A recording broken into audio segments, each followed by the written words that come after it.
విశాఖ జిల్లా పెందుర్తిలో Canara bank clerk ఇంటిలో జరిగిన చోరీ కేసులో నిందితులను అరెస్ట్ చేసినట్లు సీఐ శ్రీనివాసరావు తెలిపారు.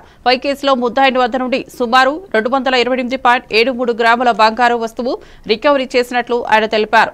తన స్నేహితులు ఆయన వాణ్ణి దొంగిలించి ఉంటుందని అనుమానంగా ఉన్నట్లు ఫిర్యాదు చేసిందని సీఐ తెలిపారు. పెందుర్తి పోలీస్ స్టేషన్ లో జరిగినటువంటి 3 నేరాల్లో ప్రాపర్టీని రికవరీ చేసి ఇక్కడ ప్రెస్ మీట్ ఉద్దేశం అది. మన సిఐ గారు పెందుర్తి ఎస్టీఏ గారు శ్రీనివాసరావు గారు, సూరిబాబు వారు సిబ్బంది అందరూ కూడా చాలా హెక్టిక్ ఎఫర్ట్స్ చేసి ఈ కేసు రిజెక్ట్ చేయడం జరిగింది. అందులో సుమారుగా ఒక కేసులో 15 లక్షలు విలువ చేసే బంగారు వస్తువులు క్యాష్ రికవర్ చేయడం జరిగింది.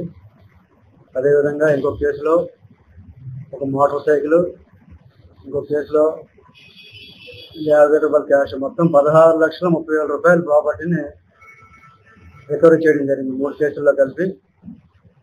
మన సుజాత నగర్లో ఉన్నటువంటి రెయ్యి జ్యోతి గారు కంప్లైంట్ ఇచ్చారండి. కంప్లైంట్ 15/3న వాళ్ళ ఇంట్లో లేని సమయంలో ఇంట్లో వస్తువులు పోయే, బంగారు వస్తువులు పోయామని చెప్పి మనం కంప్లైంట్ చేయడం జరిగింది.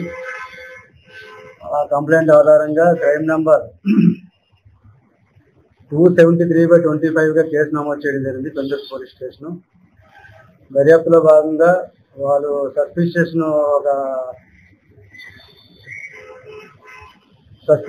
అరెస్ట్ చేశారు. ఒక ఆవిడ మీద, వాణి అనే ఆవిడ మీద సస్పీషియస్ అరెస్ట్ చేశారు. తేదీ 36న సస్పెక్ట్ ని పికప్ చేసి ఇంట్రాగేషన్ చేస్తే ఆవిడ కన్ఫెస్ చేయడం జరిగింది. ఆవిడ కన్ఫెషన్ ఆధారంగా ఆవిడ దగ్గర ఉన్నటువంటి 228 గ్రాముల బంగారాన్ని సీజ్ చేయడం జరిగింది. ఈ కేసులో మన ఎన్ శ్రీనివాసరావు సిఐ గారు, సూరిబాబు ఎస్ఐ గారు, వారి సిబ్బంది కె శ్రీనివాసరావు, అలాగే నాగరాజు ఎఫ్ కానిస్టేబుల్, పద్మజ ఉమ్మని హెచ్సి, సైడరాజు, కిషోర్ బీసీ 1611 వీళ్ళందరూ కూడా చాలా చాకచక్యంగా